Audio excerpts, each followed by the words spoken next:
श्लोका का नाम पढ़ते ही रितेश नजर उठाकर भीड़ में देखने लगा। जब उसकी नज़र श्लोका से टकराई वह दंग रह गया। श्लोका इस कंपनी में काम करती है, वो जानता नहीं था। श्लोका के चेहरे को देख वह भी समझ गया कि श्लोका भी उतनी ही हैरान है उसे वहां देखकर। कांग्रेचुलेसन, रितेश ने विवेक और श्लोका से कहा और बाकी 2-3 अनाउंसमेंट कर स्टेज से निकल गया। रितेश की नज़र श्लोका पर ही थी, लेकिन स्टेज से निकलते ही भीड़ ने उसे घेर लिया।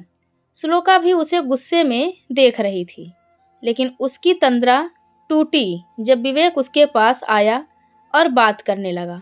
हमें अपनी प्लानिंग शुरू करनी होगी कि टीम को कैसे आगे बढ़ाना है, विवेक ने कहा। दरअसल इनकी कंपनी छोटी थी, 30 लोग थे और इन 30 लोगों को अब अग्रवाल कंपनी में शिफ्ट किया गया। अब इन 30 लोगों को संभालने की जिम्मेदारी विवेक और श्लोका की थी। मुझे भी यही लगता है, वरना आपके नए बॉस को लगेगा हम दोनों कुछ नहीं कर रहे। श्लोका ने कहा, ठीक है, कल सुबह 8 बजे को मीटिंग रखते हैं। विवेक अपनी कॉफ़ी पीते हुए पूछा, ठीक है, श्लोका ने कहा और दूसरे से बात करने लगी। सबसे एक एक कर श्लोका बात कर रही थी। जब उसके पुराने बॉस ने उसे बुलाया, श्लोका ने मुड़कर देखा तो रितेश के साथ खड़े थे। श्लोका रितेश को देख मुट्ठी बंद कर ली। अपना गुस्सा कंट्रोल कर उनके पास गई और पोलाइटली कहा, हेलो सर। हाय श्लोका। फिर रितेश को देख उन्होंने कहा, ये हैं श्लोका सेठी, हमारी सबसे नई लेकिन सबसे बेस्ट एम्प्लॉय। ओह आई सी। मुस्कुरा कर रितेश ने बोला। उसके दोनों हाथ उसके पॉकेट्स में थे। खड़ूस, मन ही मन श्लोका ने कहा। फिर बोली, हाय रितेश। श्लोका के पुराने बॉस ने उसे इंट्रोड्यूस करते हुए कहा, श्लोका हमारी सबसे नई एम्प्लॉय है, लेकिन सबसे बेस्ट। ज्वाइन किए सिर्फ 2 हफ्ते हुए हैं, लेकिन क्लाइंट्स इसके काम से बहुत ही ज़्यादा खुश हैं। ओह आई सी। रितेश श्लोका को देखते हुए बोला। उसके हाथ में ड्रिंक खत्म हो गई थी। वेटर ने उसे नया ड्रिंक दिया। घर पर मिलो आज, तुम्हारी खैर नहीं। श्लोका रितेश को देखा मन में बोली। रितेश उसके चेहरे की एक्सप्रेशन देख मुस्कुराने लगा। दोनों ने बीच चल रहा कोल्ड वार सिर्फ दोनों ही महसूस कर सकते थे। बाकी सभी अनजान थे कि रितेश का डाइवोर्स श्लोका से ही हो रहा है और कोई नहीं। ना श्लोका अपना मुंह खोलना चाहती थी, ना रितेश कुछ कहना चाहता था। एक्सक्यूज मी बोल श्लोका विवेक के साथ चली गई। कंपनी के पुराने मालिक ने बताया, श्लोका की एक ही ड्रॉबैक है, उसे ठीक से अंग्रेजी नहीं आती, लेकिन हिंदी बहुत अच्छे से बोल लेती है। क्योंकि हमारे सारे क्लाइंट्स इंडिया से हैं, वो उसकी बात समझ लेते हैं, लेकिन आपके कुछ क्लाइंट्स लंदन से हैं, तो शायद दिक्कत हो सकती है। बट बी एश्योर्ड, श्लोका अपनी पूरी मेहनत लगा काम अच्छे से करेगी। ना जाने क्यों रितेश को अच्छा नहीं लगा श्लोका की कमी सुनकर। उसके बाद उसने वो कहा जिसे सुन वो खुद हैरान था। तो क्या हुआ अगर इंग्लिश नहीं आती? सिर्फ इंडिया में लोगों को इंग्लिश सीखना पड़ता है। बाकी देशों में लोग अपनी भाषाओं में गर्व से बात करते हैं। जापान देख लीजिए या चीन, इवन रूस। तो मुझे नहीं लगता मिस श्लोका कुछ भी गलत कर रही हैं। यू आर राइट, मेरा भी यही सोचना है, इसीलिए उसे ये नौकरी दी और उसने बहुत अच्छा काम कर खुद को प्रूव किया है। ऑनर ने कहा, क्या मैं जान सकता हूँ उसने ऐसा कौन सा काम कर दिया? रितेश ने सवाल किया। एक्चुअली 2 प्रोजेक्ट पर काम किया है। पहला को नया 5 स्टार होटल जो पुणे में बन रहा है वो, और दूसरा एक पुरानी हवेली को रेनोवेट कर होटल बना रहे हैं जोधपुर में, ऑनर ने कहा। ऑनर की बातें सुन रितेश दंग रह गया। उसने सुना था कि इन दोनों प्रोजेक्ट की किसी नई आर्किटेक्ट ने डिजाइन की है। इनफैक्ट रितेश उन ड्रेसिंग को देख काफ़ी इम्प्रेस था, लेकिन उसकी बीवी आर्किटेक्ट है ये नहीं पता था। उसके दिल ने पूछा, कैसे जानोगे? तुमने कभी उसे जानने की कोशिश की नहीं?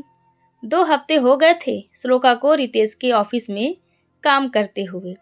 इन 2 हफ्ते में श्लोका ने 4 प्रोजेक्ट एक साथ अपने सर पर ले लिया।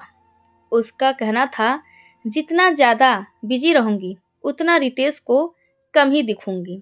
ऑफिस में भी किसी को पता नहीं था कि रितेश और श्लोका पति पत्नी हैं।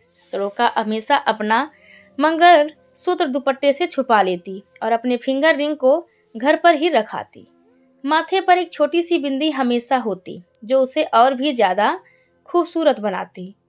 इसी खूबसूरती पर विवेक उस पर फिदा हो गया था। जब देखो तब श्लोका का ही बात करता। श्लोका ने उस पर ज़्यादा ध्यान नहीं दिया, बस अपने काम से काम रखती थी। रितेश के ऑफिस से निकलने से पहले घर चली जाती, अपने लिए और उसके लिए खाना बना अपने कमरे में चली जाती। रितेश को भी अब आदत सी हो गई थी श्लोका के खाने की। हमेशा घर आकर ही खाना खाता, बाहर का बिल्कुल बंद कर दिया था। सुबह भी श्लोका उसके लिए नाश्ता बनाकर सबसे पहले ऑफिस जाती।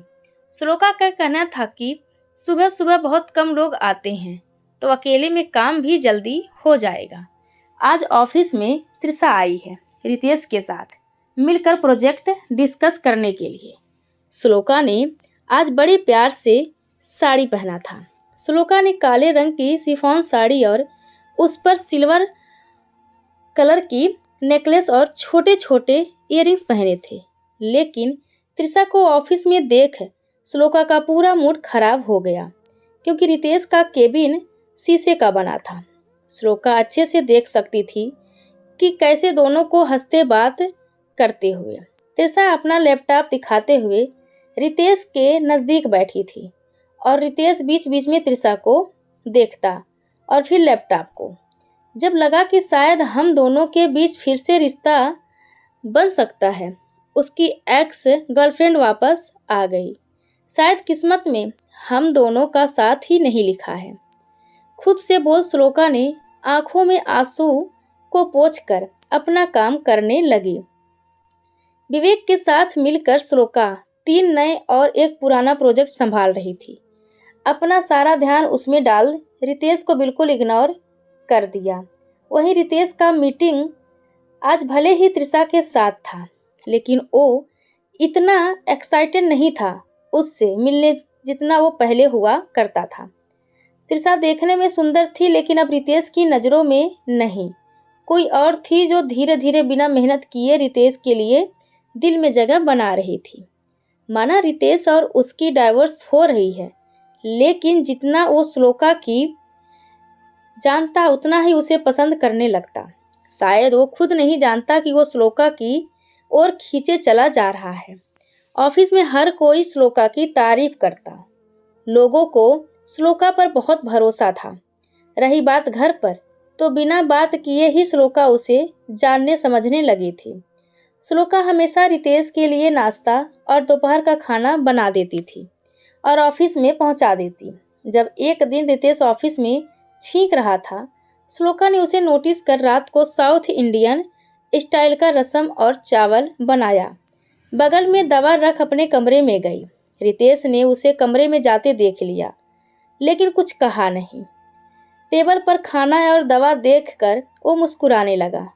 जब कमरे में जा रहा था, उसके कमरे के दरवाजे पर लगी स्टिकी नोट देख उसे पढ़ने लगा। उस पर लिखा था, खाना अभी अभी बनाया है, गरम है, पहले खा लो, फिर दूसरे काम कर लेना, खांसी चली जाएगी। रितेश स्माइल कर उस पेपर को संभाल कर अपने वॉलेट में रखा और फ्रेश होकर खाना खाया। उस दिन से रितेश की नज़र बार बार श्लोका को ही ढूंढती। जिस तरह से उसने श्लोका को ट्रीट किया था, उसे याद कर उसे खुद पर गुस्सा आता, लेकिन अपनी गलती सुधारने की कोशिश करने लगा। आज भी उसकी मीटिंग त्रिशा के साथ थी, लेकिन बार बार नजरें श्लोका पर जाती। जैसे ही श्लोका उसे देखती, वो दूसरी ओर देखने लगता। त्रिशा उसके पास बैठ लैपटॉप पर कुछ दिखा रही थी।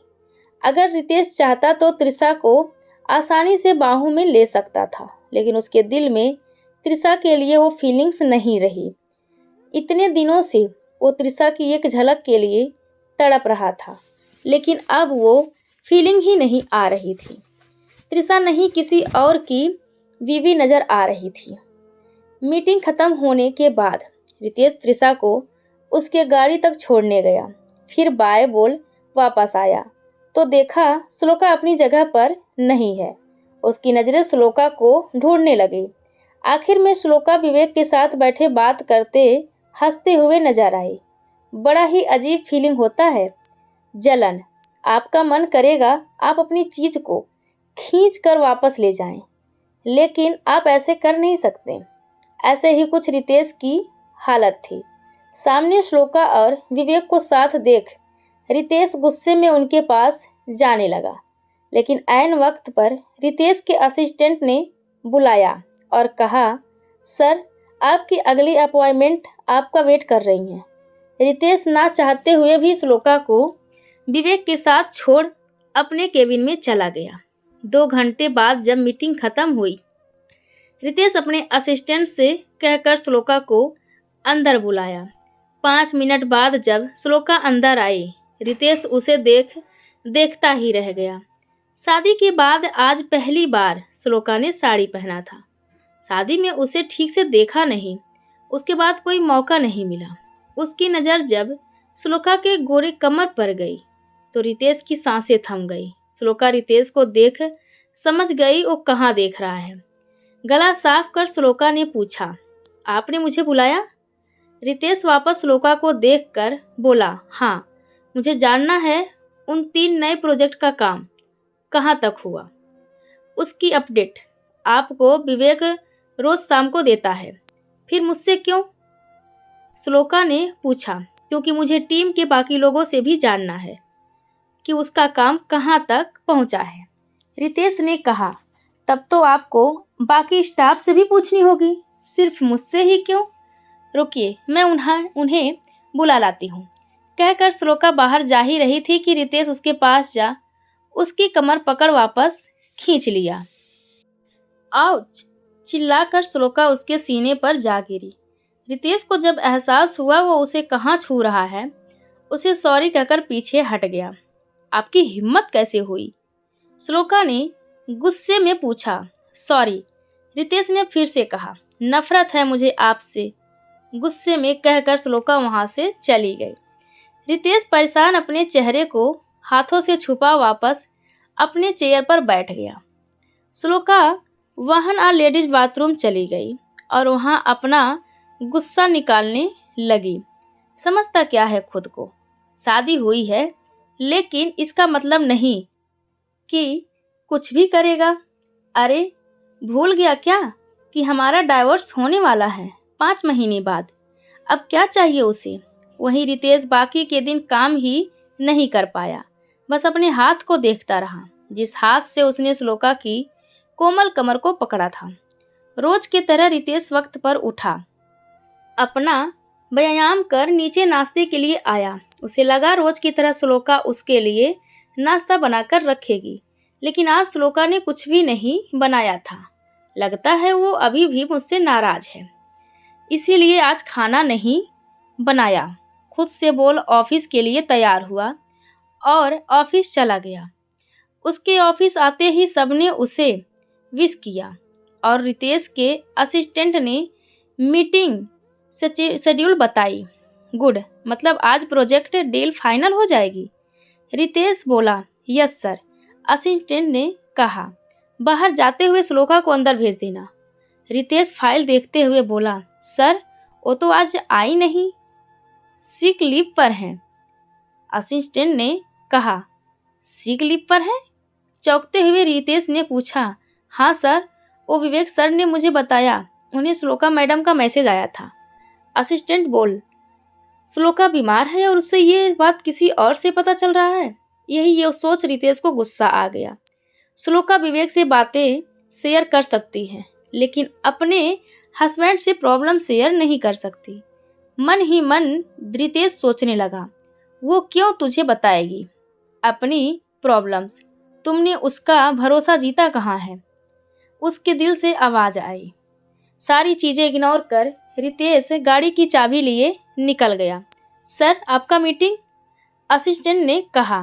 कैंसिल कर दो, आज के मीटिंग्स कल के लिए रख दो, रितेश ने कहा और वो चला गया। गाड़ी तेजी से भगा अपने घर जा पहुंचा। घर के अंदर आकर श्लोका को ढूंढते हुए उसके कमरे में गया। वो कमरे में नहीं थी, इसीलिए छत पर गया, वहां भी नहीं थी। कहाँ गई ये सोचकर रितेश ने अपना फोन निकाल उसका नंबर डायल किया। फोन की घंटी श्लोका के कमरे से आ रही थी, लेकिन वो कमरे में नहीं थी। वो बाहर जा ही रहा था कि बाथरूम का दरवाजा खुला। बाथरोब पहने श्लोका बाहर आई और रितेश को देख उसने पूछा, आप यहाँ क्या कर रहे हैं? तुमने सीक लीव लिया है आज, मुझे बताया क्यों नहीं? रितेश ने गुस्से में पूछा। मैंने अपने मैनेजर विवेक को बता दिया है, किसी और को क्यों बताना? श्लोका ने पूछा और अपना पेट पकड़ अपने बेड पर सो गई। मैं तुम्हारा पति हूँ, भूल गई क्या? रितेश ने पूछा। हाँ याद है, ये भी याद है, सिर्फ 5 महीने के लिए। डाइवोर्स के बाद मैं तुम्हें देखना भी नहीं चाहती, श्लोका ने कहा और अपने कपड़े लिए बाथरूम में वापस चली गई। सिंपल सा कॉटन सूट शर्ट और पैंट पहन बाहर आई। लेकिन हम एक ही छत के नीचे रहते हैं, तुम मुझे बता सकती थी, रितेश ने कहा। क्या बताऊं आपको मिस्टर रितेश अग्रवाल, यही कि आज मेरा फर्स्ट डे है और बहुत बुरी तरह कैंपर आ रहे हैं, इसीलिए ऑफिस नहीं जा पाई और गर्म पानी से नहाने गई। अब खुश? दांत पीसते हुए श्लोका ने पूछा। रितेश ऊपर पंखे की ओर देख खुद को कोसने लगा। फिर श्लोका को देख बोला, सॉरी। सॉरी तो आपको बहुत चीज़ों के लिए बोलना चाहिए, पर अभी तक कहा नहीं आपने, श्लोका ने कहा और बेड पर जा लेट गई। रितेश उसके बगल में जा बैठा और बोला, सॉरी श्लोका, प्लीज जाओ यहाँ से, श्लोका चिढ़ते हुए बोली। रितेश उसे 2 मिनट देख कमरे से बाहर चला गया। श्लोका को लगा रितेश चला गया है, लेकिन वो 5 मिनट बाद वापस अंदर आया। उसके दोनों हाथों में सामान थी। ये क्या है? श्लोका ने पूछा। हॉट वाटर बैग और जीरा पानी, रितेश ने कहा। उठकर बैठते हुए श्लोका ने पूछा, आपको ये सब कैसे पता? भूलो मत, मेरी भी एक बहन है, रितेश ने कहा। रितेश की ये बात श्लोका को अच्छी लगी। जहाँ बाकी लड़के लड़कियों के पीरियड्स के नाम से भाग जाते हैं, रितेश उन चांद लोगों में से एक था जो जानता था क्या करना चाहिए। तुमने सुबह से कुछ खाया? रितेश ने पूछा। नहीं, श्लोका ने कहा और हॉट वाटर बैग अपने पेट पर रख बैठ गई। रितेश ने उसे जीरा पानी मिलाकर कहा, मैं कुछ बनाकर ले आता हूँ। ऑफिस? श्लोका ने पूछा। आज के लिए work from home, Ritesh Ismail के साथ बोला और नीचे चला गया। आधे घंटे में श्लोका के लिए एक नारियल पानी ले उपमा ले आया। प्लेट में नाश्ता कर लो, फिर नारियल पानी पीना, ठंडक मिलेगी। थैंक्स, श्लोका ने कहा और नाश्ता खाने लगी। रितेश उसे चुपचाप नोटिस कर रहा था। एक बात पूछूं? रितेश ने पूछा। पूछो, श्लोका ने कहा। हर महीने ये प्रॉब्लम होती है? रितेश ने पूछा। ना, कभी कभी जिस महीने स्ट्रेस ज़्यादा लेती हूँ उस महीने बढ़ जाता है, श्लोका बोली। आई सी, रितेश ने कहा। वह जानता था श्लोका के स्ट्रेस का कारण वो खुद था। ना जाने क्यों वो श्लोका को और स्ट्रेस नहीं देना चाहता था, उल्टा उसकी प्रॉब्लम दूर करना चाहता था। श्लोका नाश्ता कर पानी पिया और एक पेन किलर खाकर उसे सो गई। रितेश उसके कमरे में बैठ ऑफिस का काम करने लगा। जब 1 बज गए, श्लोका और खुद के लिए खाना बना उसे उठाने चला आया। सोते हुए श्लोका इतनी क्यूट दिख रही थी कि उसके मन नहीं हुआ उसे जगाने का, लेकिन उसकी तबीयत ज़्यादा इम्पोर्टेंट थी, इसीलिए श्लोका के गालों पर हल्के से उंगलियां घुमाई और प्यार से उसे उठाया। हाँ, नींद में श्लोका बोली। हे, रितेश उसके पास बैठे बोला। सोने दो ना, नींद में श्लोका बोली और वापस सो गई। हंसते हुए रितेश ने दोबारा उसे जगाया। इस बार श्लोका की आंख खुली और रितेश को सामने देख झट से उठ बैठ गई। आप यहाँ? श्लोका ने पूछा। खाना रेडी है, रितेश ने टेबल की ओर इशारा कर दिया। ओह, अभी आई, बोल श्लोका बाथरूम में मुंह धोकर आई। रितेश ने पूछा, अब कैसी हो? अब ठीक हूँ, थैंक यू। स्माइल कर श्लोका ने कहा, गुड। रितेश ने कहा, और आज शादी के बाद पहली बार श्लोका के साथ बैठ खाना खाया। तो दोस्तों, हमारी आज की ये कहानी आप सभी को कैसी लगी? कृपया कमेंट करके ज़रूर बताएं। मिलते हैं नेक्स्ट भाग में।